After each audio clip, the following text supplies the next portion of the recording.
సామాన్యంగా అనగా సహజంగా ఒక వ్యక్తి ఎప్పుడు పాడైపోతాడు. లేకపోతే సహజంగా ఒక కుటుంబం ఎప్పుడు పతనావస్థలోకి వెళ్ళిపోతది అనే విషయాలు ఒక కుటుంబాన్ని లేకపోతే ఒక వ్యక్తిని మరి మీకు చూపించి ముందుకు వెళ్ళాలని ఆశపడతా ఉన్నాను. హల్లెలూయా! ఎందుకంటే పరిశుద్ధ గ్రంథము మనం ఎలాగ బ్రతకాలో నేర్పిస్తది. పరిశుద్ధ గ్రంథంలో నుండి ప్రతి మాట మనం ఎలాగా బ్రతకాలో, ఎలాగ జీవించాలో, ఎవరితో ఎలాగ సంభాషణ చేయాలో, పెద్దలను ఎలా గౌరవించాలో, చిన్నల పట్ల ఎలాగ ప్రవర్తించాలో, దైవజనుల పట్ల ఎలాంటి ప్రవర్తన కలిగి ఉండాలో, ఇలాగా ఒకటి కాదు. భర్త భార్యతో ఎలాగుండాలి, భార్య భర్తతో ఎలాగుండాలి. ఇలాగా పరిశుద్ధ గ్రంథాన్ని మనం వివరించుకుంటూ వెళితే, ఈ లోకంలో ఒక మనిషి జీవితముకు కావలసిన ప్రతి మాట బైబిల్‌లోనే ఉంది. హల్లెలూయా! ఒక మనిషికి కావాల్సిన ప్రతి మాట పుట్టుక నుండి చనిపోయే వరకు ఒక మనిషికి కావలసినటువంటి ప్రతి మాట బైబిల్ గ్రంథంలో పొందుపరచబడింది. కనుక ఈ బైబిల్ గ్రంథంలో ఉన్నటువంటి కొన్ని లేఖనాలను, యేసుక్రీస్తు ప్రభువు కొన్ని చెప్పిన ఉపమానములను మనము చక్కగా ధ్యానం చేసి, వాటిని మనము ఆలోచింప చేస్తే గనుక కొంతమంది జీవితాలు చూసినప్పుడు వారు ఆత్మీయతలో చక్కగా వృద్ధి చెందుతూ దేవునికి మరింత దగ్గరగా, మరింత సహవాసంలో ఉన్న వారిని చూసి మనకు అనిపిస్తది. వారిలాగా మనం భక్తిని చేయాలి అనేటువంటి ఆలోచన మనం కలిగి ముందుకు సాగుతూ ఉంటాం. ఇక్కడ నేను మీకు చెప్పాలనుకునే మాట ఏమిటంటే, దేని పిల్లరా, ఒక వ్యక్తి పాడైపోవడానికి ఊహించని భయంకరమైనటువంటి పాతాళ లోకానికి లేకపోతే అమాంతంగా జారి వెళ్ళకూడని స్థలానికి వెళ్ళిపోవడానికి కొన్ని కారణమవుతూ ఉంటాయి. వాటిని మనం చాలా జాగ్రత్తగా పసిగట్టి, వాటిని జాగ్రత్తగా మనము ఆలోచించి జాగ్రత్తలు తీసుకోకపోతే కొన్నిసార్లు దేని పిల్లలారా, ఎంతో భక్తి జీవితంలో ఎదిగిన వారు సైతం కూడా పడిపోవడానికి, జారిపోవడానికి చాలా అవకాశాలుంటాయి. హల్లెలూయా! కనుకనే ఈరోజు ఒక చక్కటి చిన్న సందేశంతోటే ఒక విలువైనటువంటి మాటను మీకు చెప్పాలని నేను ఆశపడతా ఉన్నాను.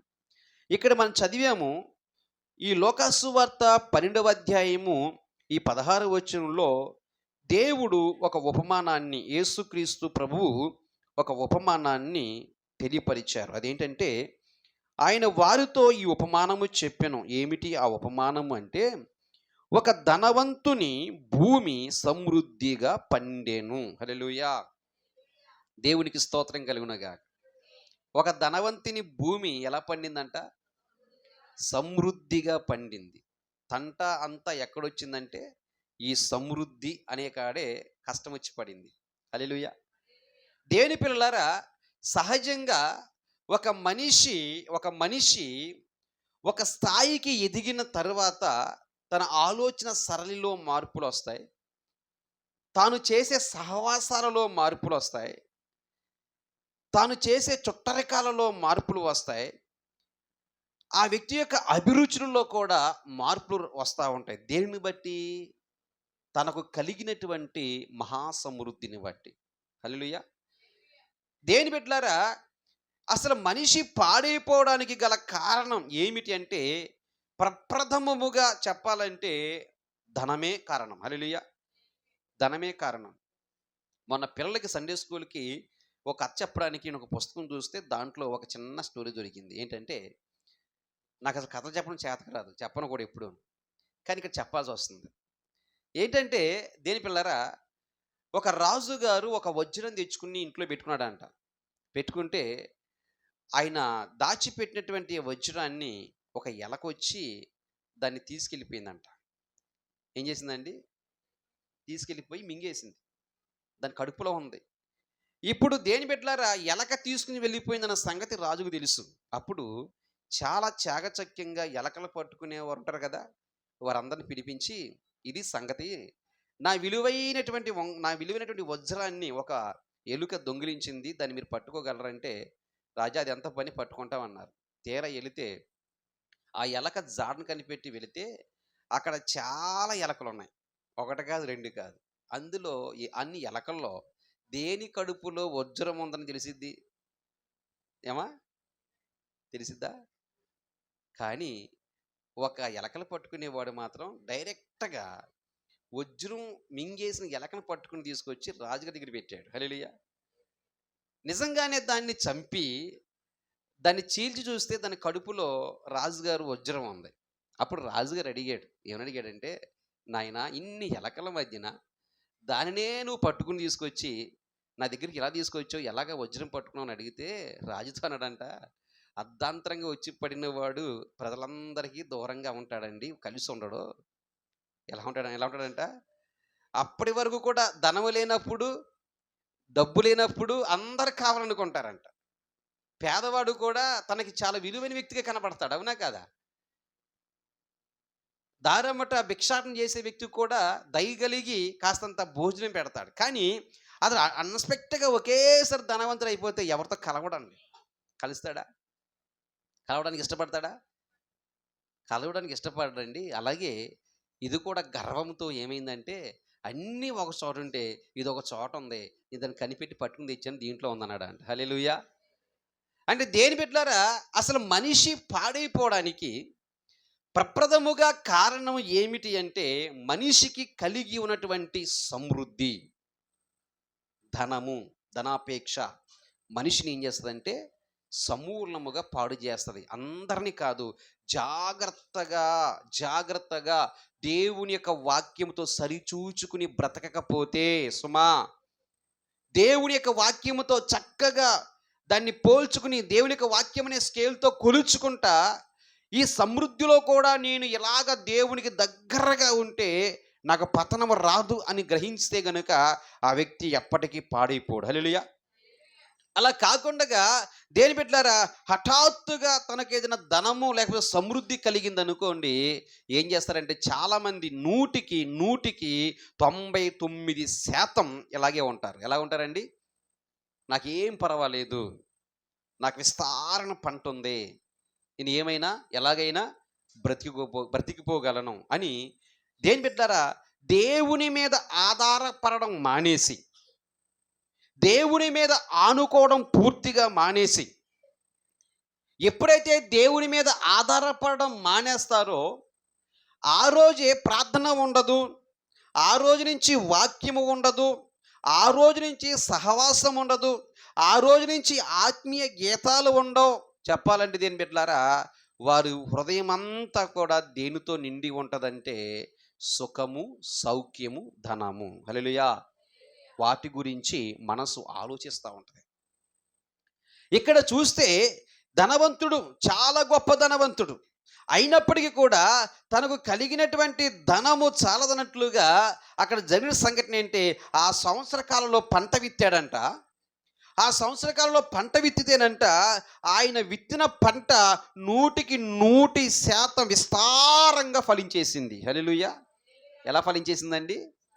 విస్తారంగా పండేసింది.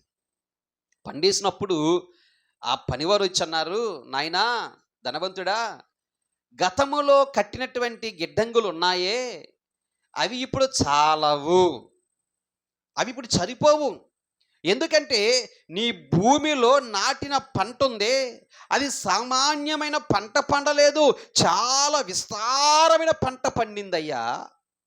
ఇప్పుడు మీకున్నటువంటి కొట్టుల్లో ధాన్యం దాచిపెట్టుకోవడానికి మీ దగ్గర ఉన్నటువంటి కొట్టు గదులు ఏవి చాలవు అన్నాడు. హల్లెలూయా! అప్పుడు ఇతను అనుకుంటున్నాడు, దేని బిడ్డలారా, ఇప్పుడు మొదలెడదాం మనం ఇప్పుడు. మరియు ఆయన వారితో ఈ ఉపమానం చెప్పెను, ఒక ధనవంతుని భూమి సమృద్ధిగా పండెను. హల్లెలూయా! సమృద్ధిగా పండెను గనుక అప్పుడు అనుకున్నాడు అతడు, నా పంట సమకూర్చుకొనుటకు నాకు స్థలము చాలదు గనుక నేనేమి చేతునని తనలో తాను ఆలోచించుకుని, నేను ఇలాగు చేతును. ఏం చేస్తాడంట, ఇప్పుడున్నటువంటి పంటను సమకూర్చుకోవడానికి, దాచిపెట్టుకోవడానికి ఇప్పుడు నాకున్నటువంటి స్థలము చాలదు గనుక నేను ఇప్పుడు ఏం చేయాలంటే, ఆల్రెడీ కొట్లు కట్టి ఉన్నాయి, వాటిని విప్పి పెద్దగా చేయాలి. హల్లెలూయా! ఏం చేయాలనుకుంటున్నాడండి? పెద్దగా చెయ్యాలి. దేని పిల్లలారా, మనం జాగ్రత్తగా ఆలోచన చేస్తే ఇతను చేసినటువంటి ఆలోచన ఏమిటి అంటే దేని బిడ్డలారా, అతను తన కొట్లును సమృద్ధిగా లేకపోతే విశాలంగా పెంచుకోవాలని ప్రయత్నము చేస్తా ఉన్నాడు. హల్లెలూయా! ఇక్కడ మనం గమనించినప్పుడు మొట్టమొదటి పాయింట్ ఏంటంటే, తనకు విస్తారమైన ధనముంది. ఆ విస్తార ధనమునకు మరి కాస్తంత పంట పండేసరికి అది ఇంకా ఎక్కువైపోయింది. హల్లెలూయా! ఇప్పుడు తన మనసు దేవుని మీద ఉండవలసిన మనసు ఎక్కడికి వెళ్ళిపోయిందంటే, ధనము మీదకి వెళ్ళిపోయింది. హల్లెలూయా! ఎక్కడికి వెళ్ళిందమ్మా? ధనం మీదకి వెళ్ళిపోయింది.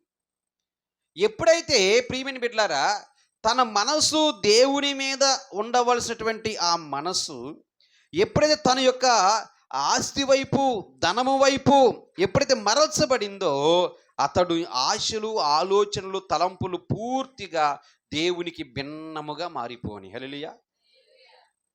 నేను చెప్పినట్లుగా నిజంగా అతనికి ప్రార్థన మీద లేదు, వాక్యం మీద లేదు, అతనికి సహవాసం మీద లేదు. నిజంగా ఈ సంఘంలో నిన్ను మెచ్చుదగిన విషయం ఏంటంటే, చాలా చాలా దూర ప్రాంతాల నుంచి బ్రతుకు తెరువు కోసం, జీవనాధారం కొరకు, ఇక ఉన్న ఆర్థికపరమైన ఇబ్బందుల నుంచి బయటకు రావడం కోసం మరి చెరువుల మీద చాలా చాలా చోట్ల మరి పనివారిగా జాయిన్ అవుతా ఉన్నారు. దేని పిల్లారా, ఇక అక్కడ ఇంటి దగ్గరికి ఆరాధనకి వెళ్ళే వాళ్ళంలే, ఇక దూరం వచ్చాం మనకెందుకులే అనుకుని మానేట్లా. ఏం చేస్తున్నారండి? ఎక్కడ సత్యవాక్యం ప్రకటించబడుతుందా, ఎక్కడికి వెళితే మనం ఆత్మీయముగా బలపరచబడతామా అని ఏం చేస్తారంటే ఆలోచించి సర్వే చేసి దేవునికి మందిరం నడిపించబడతా ఉన్నారు. హల్లెలూయా! దేవునికి స్తోత్రం కలుగును గాక. ఇది ఆశ. దేవుడు మీ జీవితంలో చేసినటువంటి మేలులను బట్టి, దేవుని ద్వారా మీరు పొందుకున్న ఉపకారములను బట్టి ఎన్నడూ దేవుణ్ణి విడిచిపెట్టకూడదు. హల్లెలూయా! ఎక్కడ ఉన్నా కానీ, ఏ స్థలములో ఉన్నా కానీ, ఏ ప్రాంతానికి వెళ్ళినా కానీ, దేవునికి ఇవ్వవలసినటువంటి ఆ దినాన్ని దేవునికి ఇవ్వవలసిందే. దేవుని సన్నిధిలో గడపవలసినటువంటి ఆ సమయాన్ని దేవుని సన్నిధిలో గడపవలసిందే అని ఏం చేస్తున్నారంటే, మీరందరూ కూడా ఆ ప్రాంతాల నుంచి వచ్చిన వారందరూ కూడా ఇక్కడికి వస్తూ ఉన్నారు. హల్లెలూయా! కొన్నిసార్లు మా పాస్టర్ గారు అంటది, మనది ఫారిన్ సంఘం అంటది. ఏంటమ్మాయి అంటే, ఏ ఆదివారం ఫుల్గా ఉంటారో తెలియదు, ఏ ఆదివారం వెలుతుగా ఉంటారో తెలియదు. ఎక్కడెక్కడి నుంచో వస్తూ ఉంటారు, ఆరాధనలో ఫుల్గా నిండిపోతూ ఉంటారు, మరలా వచ్చి ఆదివారం మళ్ళీ ఇంకో చోటకి వెళ్ళిపోతూ ఉంటారు. ఈ రోజు కనపడ్డ వారు వచ్చి వారం కనపడరు, వచ్చి వారం కనపడిన వారు మరుసటి వారం కనపడరు. నిజమేనమ్మా, నీ సంఘం ఫారెన్ సంఘమే అంటాను నేను. దేవుని స్తోత్రం కలుగును గాక. హల్లెలూయా!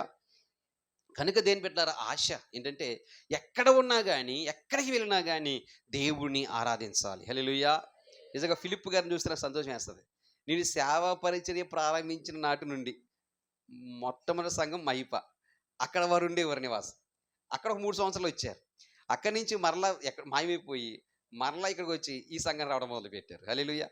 ఎక్కడికి వెళ్ళినా కానీ పొద్దున అదే ప్రార్థన చేశాను, దేవుని స్తుతించాను, ప్రభువా నువ్వు గొప్ప దేవుడు నాయన అని. దేని బిడ్డలారా, అంటే ఆశ ఏంటంటే దేవుని సన్నిధిలో గడపాలి, దేవుని ఆరాధించాలి, దేవుని సన్నిధిలో ప్రార్థించాలి. ఈ మనసు నువ్వు ఏ స్థాయికి ఎదిగినా కానీ విడిచిపెట్టకపోతే గుర్తుంచుకునే మాట, ఈరోజు నీ స్థాయి ఎలాగుంది, ఇక్కడ చేరువచ్చిన వారి జీవితాల్లో ఈ స్థాయి ఎలా ఉంది, కానీ రేపటి దినాన నీ స్థాయి ఎలాగ ఉండదు. హల్లెలూయా! ఖచ్చితంగా చెప్తున్నాను, మన స్థాయి ఇలాగ ఉండదు. దేవుడు దేని బిడ్డారా, ఘనమైనటువంటి చక్కటి జీవితాన్ని దేవుడు మనకు ఇవ్వగలడు. హల్లెలూయా! కానీ మనం ఈ స్థాయిలో ఉన్నప్పుడు ఎలాగ దేవునికి దగ్గరగా ఉండి ఆరాధిస్తున్నామో, ఈ స్థాయిలో ఉన్నప్పుడు మన హృదయం అంతా కూడా దేవుని ఆత్మచేత నింపుకోవడానికి కన్నీరు కాచి ప్రార్థన చేస్తున్నామో, ఇదే స్థితి దేని బిడ్డలారా, ఏ స్థాయికి వెళ్ళినా కానీ విడిచిపెట్టకపోతే దేవుడు మరింతగా మరింతగా మరింతగా మరింతగా నిన్ను హెచ్చిస్తూనే ఉంటాడు. చప్పకొట్టి ప్రభువు స్తుతిద్దాం. హల్లెలూయా! హల్లెలూయా!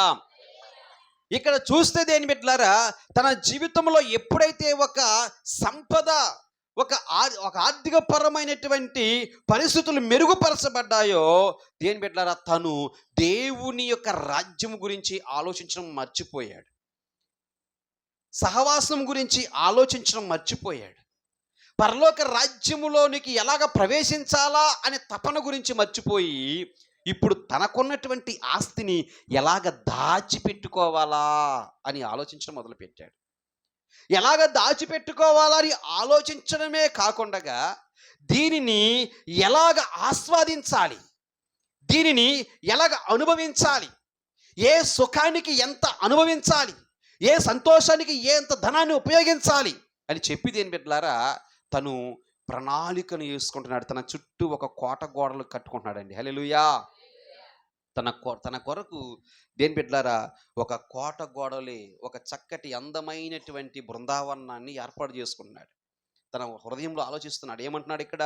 అది సమృద్ధిగా పంట పండిన తర్వాత అంటాడంట, నా కొట్లు విప్పి వాటికంటే గొప్ప వాటిని కట్టించి అందులో నా ధాన్యమంతటిని, నా ఆస్తిని సమకూర్చుకుని నా ప్రాణముతో ప్రాణమా అనేక సంవత్సరములకు, చదవనమాట,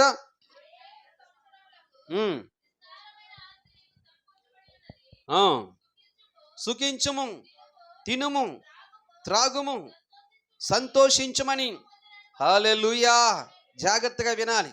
ఇక్కడ ఈ యొక్క చిన్ని వచనాల్లోనే మనం చూస్తే నాది, నా, నా, నా అనే పదం 8 పర్యాయాలు వాడాడండి. ఎన్నిసార్లు వాడాడండి? 8 పర్యాయాలు, 8 సార్లు నా ప్రాణమా, నాది, నాది, నాది, నాది, నాది, నాది, నాది అని 8 సార్లు వాడాడు. అంటే దేని బిడ్డలారా ఇందులో ఏమి కనబడతా ఉంది అంటే దేని బిడ్డలారా స్వార్థము లేకపోతే గర్వము కనబడతా ఉంది. హల్లెలూయా. నాది అనేటువంటి గర్వము మనిషి జీవితంలో ఎప్పుడైతే వచ్చిందో, నేను అనేటువంటి గర్వము మనిషి జీవితంలో ఎప్పుడైతే వచ్చిందో ఆ రోజునే పతనానికి కారణమని మనం గమనించాలి. హల్లెలూయా. దేవునికి స్తోత్రం కలుగును గాక. హల్లెలూయా. ఎప్పుడైనా కానీ దేని బిడ్డలారా భక్తుల యొక్క జీవితంలో మీరు చూస్తే దేవుని కృప వలన, ఏ పదం వాడతామండి మనం? దేవుని కృప వలన, దేవుని యొక్క చిత్త ప్రకారము, దేవుని వలన. దేని బిడ్డలారా అంటే దేని బిడ్డలారా జాగ్రత్తగా ఆలోచిస్తే మన మన మన వలన, లేకపోతే మన శక్తి వలన, లేకపోతే మనము కలిగినటువంటి జ్ఞానం వలన ఈ లోకంలో మనం ఏది పొందుకోలేము. ఒకవేళ ఏదైనా దేవుడు మనకు అనుగ్రహిస్తే మన నోటముట రావాల్సిన మాట ఏంటో తెలుసా? దేవుని కృప వలన. ఆమేన్. ఎవరి కృప అండి? దేవుని కృప. కొన్నిసార్లు నా సంఘం అంటా నేను, మరలా భయం పుట్టి, నాది కాదు, దేవుని సంఘం, దేవుని సంఘానికి పనివాడిగా దేవుడు నన్ను నియమించాడు అంటాను. హల్లెలూయా. దేవునిది ఎప్పుడైతే నాది అనేటువంటి ఆలోచన మనకు వచ్చిందంటే దేని బిడ్డలారా అది అపవాదిని సాతానుడు బలవంతముగా నీ నోట నుండి ఆ మాట పలికించడానికి వాడు ప్రయాసపడుతున్నాడని మనం అర్థం చేసుకోవాలి. హల్లెలూయా. దేవుని స్తోత్రం కలుగుగా. చివరికి నా బిడ్డలంటా కూడా భయపడతాను నేను, దేవుడిచ్చిన బిడ్డలు. హల్లెలూయా. ఇలాగా దేవుని బిడ్డ ఎప్పటికప్పుడే మనం చక్కగా దేవుని యొక్క వాక్యాన్ని మనం ఎరిగిన వారము గనుక ఎక్కడ ఏ మాట పలకాలి, ఏ విధముగా మనము మాట్లాడాలి, ఏ విధముగా దేవుని స్తుతించాలి, ఇవన్నీ కూడా మనం ధ్యానం చేసుకుంటే కనుక దేని బిడ్డలారా మనం ఎప్పటికీ ఎన్నటికీ పడిపోయే అవకాశాలే ఉండవు. హల్లెలూయా. ఈయన గారైతే 8 పర్యాయాలు నాది, నా ఆస్తి, నా ప్రాణము, నా కొట్లు, హల్లెలూయా అని దేని బిడ్డలారా అతడు ఆ పాట పాడడం మొదలు పెట్టాడు. హల్లెలూయా. చాలామంది ఏమంటారండి? నా నా నా అంటారు. అంటే దేని బిడ్డలారా ఎప్పుడైనా అంటా నేను ఇక్కడ ఈ యొక్క ధనవంతుడు కూడా నాది, నాది, నాది, నాది అని 8 సార్లు పలికినటువంటి ధనవంతుడికి తనకి ఏదీ లేదని తనకు తెలియలేకపోయింది. హల్లెలూయా. అలాగే మన జీవితాల్లో దేని బిడ్డలారా నాది, నేను అనేటువంటి గర్వపు మాటలు ఎప్పటికీ కూడా మన నోట రాకూడదు సుమా. హల్లెలూయా. ఏదైనా నువ్వు కలిగిన బిడ్డలైనా, నువ్వు కలిగినటువంటి ఆస్తి అయినా, నువ్వు కలిగినటువంటి సంపద అయినా, నువ్వు కలిగిన ఇల్లు అయినా, ఏదైనా కానీ దేని బిడ్డలారా దేవుని కృప వలన. ఆమేన్. దేని వలన? దేవుని కృప వలన. హల్లెలూయా. దేని బిడ్డలారా ఇప్పుడు తను దేన్ని ఆలోచిస్తున్నాడంటే తనకు వచ్చినటువంటి ఆదాయాన్ని అంచనా వేస్తున్నాడు. ఏం చేస్తున్నాడండి? తనకున్నటువంటి ఆదాయాన్ని అంచనా వేస్తున్నాడు. కానీ నేను అంటుంది ఏంటి బిడ్డలారా ఈ లోకములో తను ధనము సంపాదించుకున్నాడు కానీ పరలోక రాజ్యంలో తాను చాలా పేదవాడని తను తెలుసుకోలేకపోయాడు. హల్లెలూయా. ఇక్కడ ఆయన ఎలాంటి వాడండి? ధనవంతుడు. కానీ పరలోక రాజ్యంలో తన కొరకు ఏమీ సంపాదించుకోలేకపోయాడు. ఈ రోజున దేవుని బిడ్డలారా, భూమి మీద మనము నివసిస్తున్నామంటే, జీవిస్తున్నామంటే నేనంటాను, నీ కొరకు పరలోక రాజ్యంలో నువ్వు కొంతైనా సంపాదించుకోవాలి. హల్లెలూయా! మనం ఈ లోకంలో చేసే నీతి కార్యాలను బట్టి, ఈ లోకంలో మనం చేసేటువంటి నీతి ప్రవర్తనను బట్టి, భక్తిని బట్టి, ప్రార్థన బట్టి, దేవుని సంధించిన వాటిని బట్టి, దేవుని పరలోక రాజ్యములో దేవుడు మనకు ఒక గృహాన్ని ఏర్పాటు చేస్తాడంట. హల్లెలూయా! పాస్టర్గా చెప్పారు లేదు, పాల్ యాంగిచో గారు, దేవుని బిడ్డలారా, పాల్ యాంగిచో గారి దగ్గర ఒక యవనస్తుడు చెప్పినటువంటి సాక్ష్యం. ఆయన చనిపోయాడంట. ఆయన సేవకుడు ఒక ఆయన చనిపోతే, దేవుని బిడ్డలారా, సమాధి వాళ్ళ మిసెస్ చనిపోయిందంట. చనిపోతే దేవుని బిడ్డలారా, ఆ యొక్క శవాన్ని పాతిపెట్టేశారు. శవాన్ని తర్వాత దేవుని బిడ్డలారా, బిడ్డలు ఏడుస్తూ ఉన్నారు. అయ్యో అమ్మ చనిపోయింది, అమ్మ చనిపోయిందని. ఈ యవనస్తుడు కూడా, దైవజనుడు యవనస్తుడు, ఈయన కూడా బెంగ పెట్టుకుని ఏడుస్తుంటే, ఒక రోజున దేవుడు ఆ వ్యక్తి యొక్క ఒక నడుము నుంచి ఒక కత్తి పొడిచినట్లుగా అనిపించిందంట. తన ప్రాణాన్ని కోల్పోయినట్టుగా అనిపించింది. ఆ వ్యక్తి ఆత్మ పరలోక రాజ్యానికి వెళ్ళింది. పరలోక రాజ్యానికి వెళ్ళిపోయిన తర్వాత దేని బిడ్డలారా, అక్కడ కొంతమంది ఇల్లులు, చాలా ప్రశాంతమైన ఇల్లులు కనబడతా ఉన్నాయంట. చాలా ప్రశాంత ఇల్లు కనబడుతున్నాయి. సుందరమైన ఇల్లు కనబడతా ఉన్నాయంట. ఇది ఎవరిదంటే, ఇది పలానా వారు. ఇది ఎవరిదంటే పలానా వారిది. ఇది ఎవరిదంటే, దేవుని మందిరంలో పరిచర్య చేసేదే ఆమె యొక్క గృహం. అబ్బా, ఇంట్లో పరిచర్య చేసే, దేవుని యొక్క మందిరంలో పరిచర్య చేసే ఈమె గృహమే ఎంత అందంగా ఉందంటే, నా గృహం కూడా చాలా అందంగా ఉంటుంది అనుకున్నాడంట. హల్లెలూయా! చివరికి దేని పెట్టి తట్టుకోలేక అయ్యా నా భార్య ఎక్కడో చూపించన్నాడంట. హల్లెలూయా! చివరికి దేని పెట్టారా, ఆమె ఒక మంచి గృహములో, అందమైనటువంటి గృహములో ఆమె ఉందంట. ఆమె దగ్గరికి వెళ్ళినప్పుడు ఆమె ముఖం చాలా ప్రకాశిస్తూ ఉందంట. హల్లెలూయా! చాలా ఒక మెరుపులాగా ప్రకాశిస్తుందంట. నన్ను ముట్టుకోవద్దు అని చెప్పిందంట. ముట్టుకోలేదంట. ఇప్పుడు సరే నీ టైం అయిపోయింది, నువ్వు వెళ్ళిపోమనగానే దేని బిడ్డలారా, వచ్చేటప్పుడు అడిగాడంట, అయ్యా అందరి గృహాలు చూపించావు, నా కొరకు కట్టబడే గృహం ఎక్కడ ఉందని అడిగాడంట. హల్లెలూయా! అడిగినప్పుడు దేని బిడ్డలారా, సరే మంచి ప్రశ్న వేసావని తన కొరకు కట్టబడే గృహానికి తీసుకెళ్ళాడంట. దేని బిడ్డలారా, ఎక్కడ గోడలు అక్కడే ఉన్నాయంట. ఏమండి, అది కట్టినట్లుగా పాడుపడిపోయినటువంటి ఇల్లులాగా ఉందంట. ఏంటయ్యా, ఎంత సేవ చేస్తున్నాను, ఎంత పరిచయం చేస్తున్నాను, నా గృహం కట్టబడలేదు ఏంటి అని అడిగితే, నీవు భూమి మీద ఇంకా చేయవలసిన సేవ, నీతి కార్యాలు చాలా ఉన్నాయి, అందుకే నిన్ను మరలా భూమి మీదకి పంపిస్తున్నానని చెప్పినప్పుడు ఆ వ్యక్తి మరలా వచ్చి ఆ కట్లో పడ్డాడంట. హల్లెలూయా! ఈ దక్షిణ కొరియాలో పాల్ యాంగిచో గారు చెప్పినటువంటి ప్రత్యక్ష సాక్ష్యం మీరు యూట్యూబ్లో కొట్టినా కానీ మీరు దీన్ని వినవచ్చు. హల్లెలూయా! కనుక దేని బిడ్డలారా, మన కొరకు పరలోక రాజ్యంలో మనము కట్టుకోవాలి. ఈ లోకంలో కట్టుకున్నది ఏది శాశ్వతం కాదు. ఈ రోజున దేని బిడ్డల యుద్ధాలు, రాజ్యం మీదకి రాజ్యం వచ్చి యుద్ధాలు జరుగుతూ ఉన్నాయి. దేని బిడ్డల పెద్ద అపార్ట్మెంట్లే పేకతో కట్టబడిన బిల్డింగ్లా కూలిపోతా ఉన్నాయి. హల్లెలూయా! ఏదైనా శాశ్వతం అంటారా? ఈ లోకంలో ఏది శాశ్వతం కాదు. పరలోక రాజ్యంలో మనం కట్టుకునేది మనకు స్థిరము. హల్లెలూయా! ఈ ధనవంతుడు దేని బిడ్డలారా, ఈ లోకములో ఉన్నటువంటి ధనాన్ని, ఈ లోకంలో పడిన పంటను చూసి దేని బిడ్డలారా చక్కగా ప్లాన్లు వేసుకున్నాడు. కానీ దేని బిడ్డలారా, తన కొరకు పరలోక రాజ్యంలో సంపాదించుకోవడానికి ఎంత మాత్రము కూడా తనకు ఆలోచన లేనే లేదు. హల్లెలూయా! దేవునికి స్తోత్రం కలుగును గాక.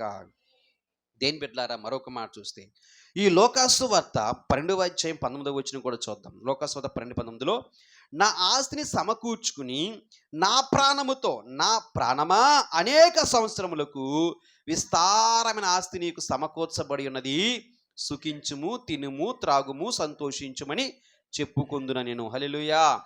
ఇతడు దేని బిడ్డలారా, తనకు కలిగినటువంటి ఆస్తిని తాను ఎలాగ ఖర్చు పెట్టాలో ఆలోచిస్తున్నాడు. గుర్తుంచుకునే మాట, తనకు వచ్చినటువంటి సంపదను తాను ఎలాగ ఖర్చు పెట్టాలో ఆలోచన కలిగి ఉన్నాడు. కానీ అయ్యో, చాలామంది పేదవారు వస్త్రాలు లేకుండా ఆ పూట గడవని పరిస్థితుల్లో ఉన్నారే, వారికి ఏమైనా వీలైనంత సహాయం చేద్దామా అన్న ఆలోచన తనలో కనబడుతుందంటారా? అమ్మా, లేదు. ఇతని ఆలోచన దేని బిడ్డలారా, తనకంటే అట్టడుగున ఉన్నటువంటి పేద ప్రజల వైపు తనకు ఆలోచన లేదు.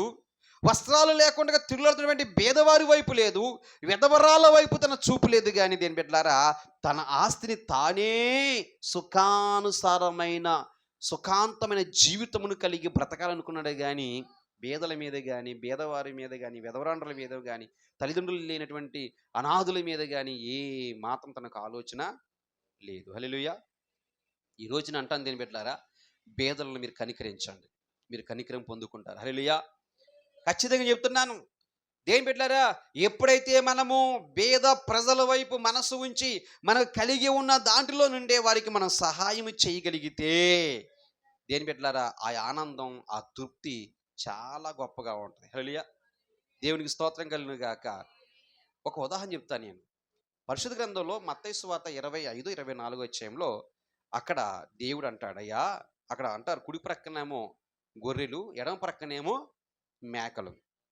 ఈ ఎడమ ప్రక్కన ఉన్న వారితో దేవుడు అంటాడు, అయ్యో, నేను వస్త్రహీనులుగా ఉన్నప్పుడు నువ్వు నాకు వస్త్రమీ లేదు, నిన్ను రోగి అయి ఉన్నప్పుడు నన్ను పలకరింప రాలేదు, నేను ఆకలిగా ఉన్నప్పుడు నాకు ఆకలి తీర్చలేదు, నేను దప్పికొన్నప్పుడు నాకు దాహం తీర్చలేదు. ఇదిగో మీరందరూ కూడా మండుతున్న అగ్నిగుండంలో వీరందరిని తీసుకెళ్ళి పారవేయని అన్నాడు. కుడి ప్రక్కనటువంటి గొర్రెలతో అంటాడు, దేని బిడ్డలారా, నా సహోదరులారా, నేను ఆకలిగా ఉన్నప్పుడు నాకు ఆకలి తీర్చారు, నేను దప్పికొన్నప్పుడు నాకు దాహం తీర్చారు, నేను వస్త్రహీనుడిగా ఉన్నప్పుడు నాకు వస్త్రాలు ఇచ్చారు అని చెప్పి దేని బిడ్డలారా వారిని మెచ్చుకున్నప్పుడు ఆ కుడి ప్రక్కన ఉన్న వారు అంటారు, అయ్యా, అయ్యా, నువ్వు ఇన్ని చెప్తున్నావు కానీ నువ్వు ఎప్పుడు వస్త్రాలు లేకుండా ఉంటావు మీ చూసి మీకు వస్త్రాలు ఇచ్చాము, నువ్వు ఎప్పుడు ఆకలి కొని ఉంటే చూసి నీకు ఆకలి తీర్చాము, నువ్వు ఎప్పుడు దప్పికొన్న ఉండగా మేము చూసి నీకు దప్పిక తీర్చాము, ఎప్పుడు మేము చేయలేదు కదా అని అడిగినప్పుడు ప్రభు అంటాడు, ఈ నా సహోదరులో మీరు ఒకరికి చేశారు గనుక అది నాకు చేసినట్లే. హల్లెలూయా. దేవునికి స్తోత్రం కలుగును గాక. దేని బిడ్డలారా, కనుకనే దేని బిడ్డలారా, మన జీవితంలో కూడా ఏదో మనం బ్రతుకుతున్నాము అంటే కాదు, కానీ బీదలకు చేసే పనులు బీదలకు, దేని బిడ్డ విధవరాండ్రులకు చేసేటువంటి పనులు విధవరాండ్రులకు, దిక్కు లేకుండా తిరుగుతున్నటువంటి అనాథ పిల్లలకు మనం చేయగలిగినటువంటి పని మనం చేసినప్పుడు దేని బిడ్డలారా, ఖచ్చితంగా దేని బిడ్డలారా ఆ కృపను మనం పొందుకుంటాము, ఆశీర్వాదాన్ని మనము పొందుకుంటాం. ఈయన గారైతే దేని బిడ్డలారా తన కోసం తను ఆలోచించుకుంటున్నాడు, కానీ లోకములో ఉన్న వారి కోసం ఏ మాత్రము కూడా ఆయన ఆలోచన కలిగి లేడు. హల్లెలూయా. హల్లెలూయా.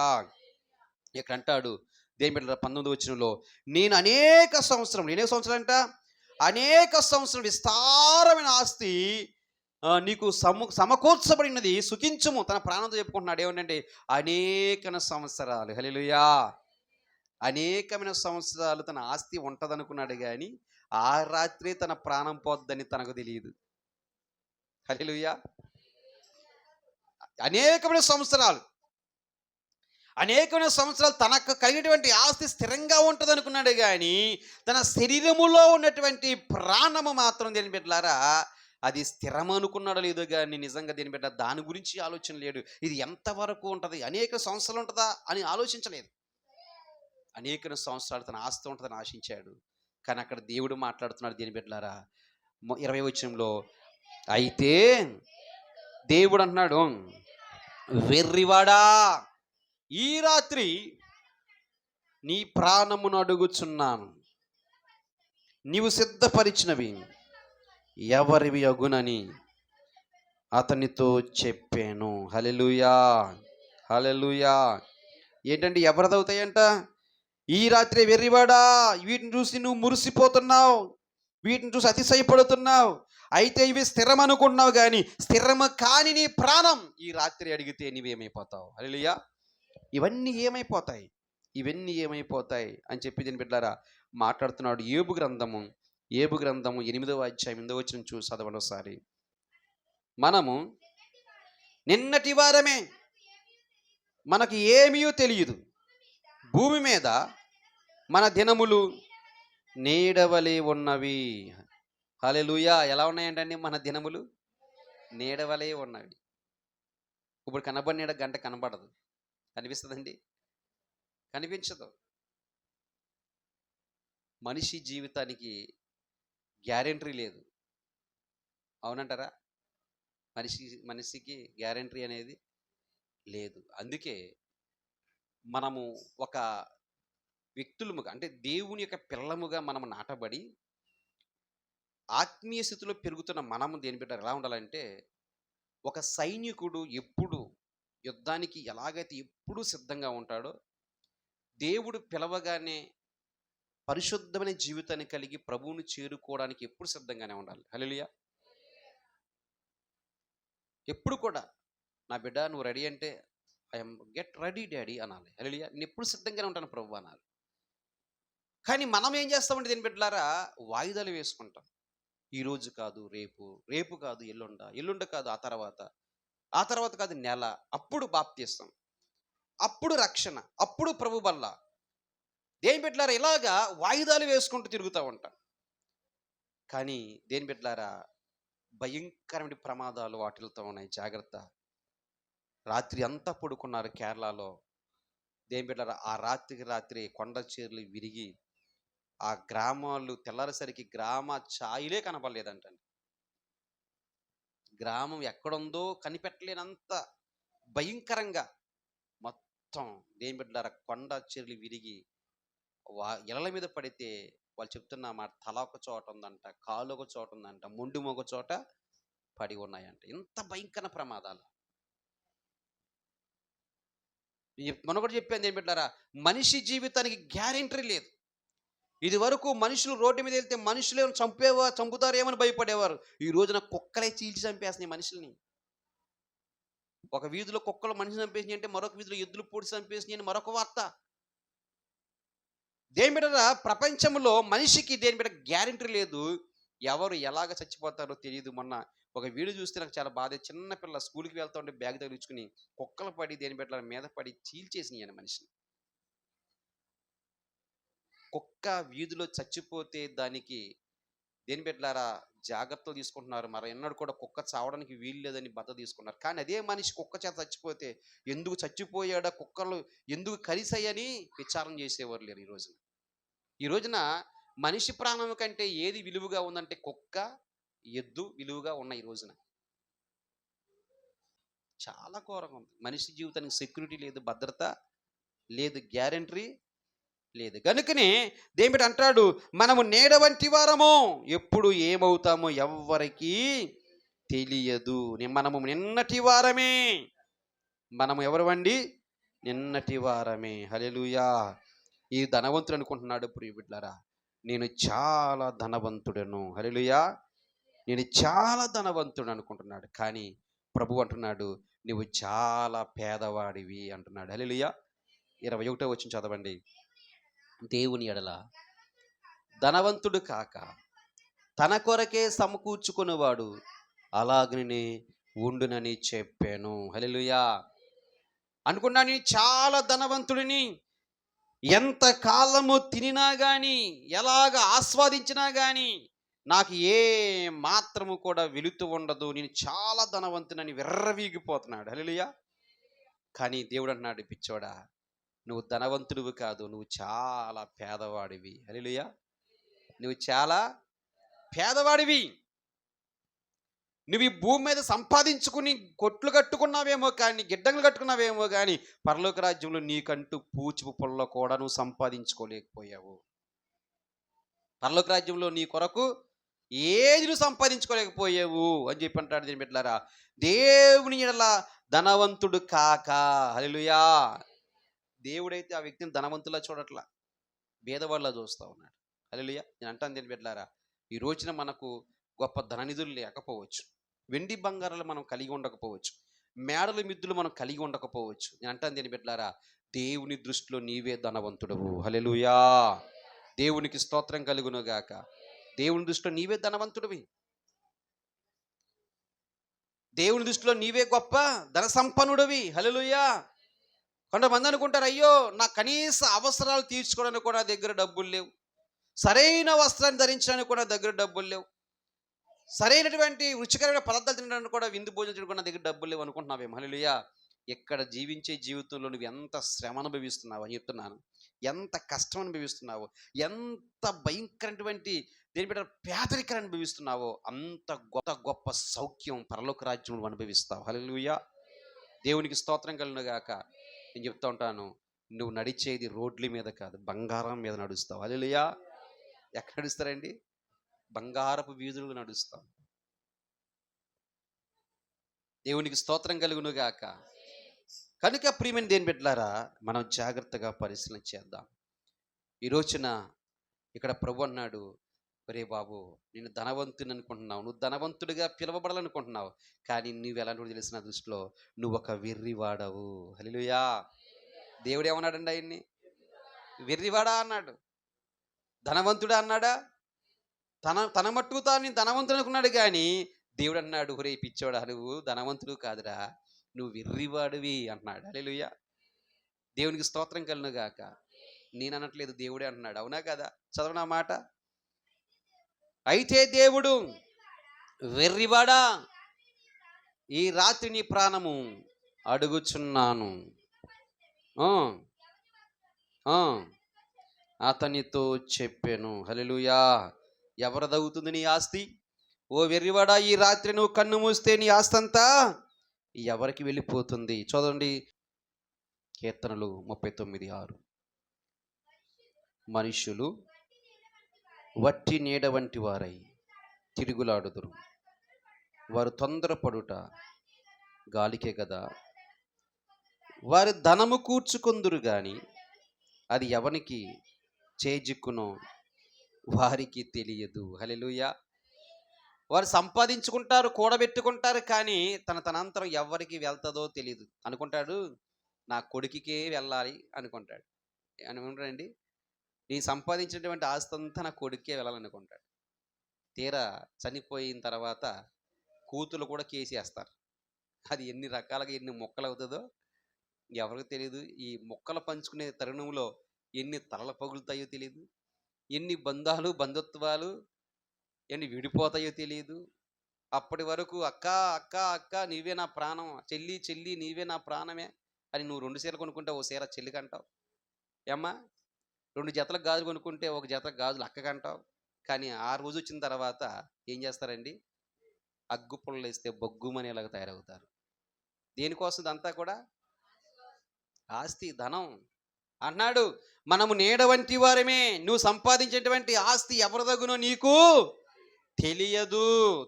దానికోసం ఎందుకు కష్టపడుతున్నావు? దానికోసం ఎందుకు నువ్వు దైవ భక్తిని విడిచిపెట్టి, దేవుని మార్గాన్ని విడిచిపెట్టి, ఎందుకని నీకంటూ ఒక కోట గోడను, బృందావనాన్ని కళ్ళలో కట్టుకుంటున్నావు అంటున్నాడు ఆయన. హల్లెలూయా.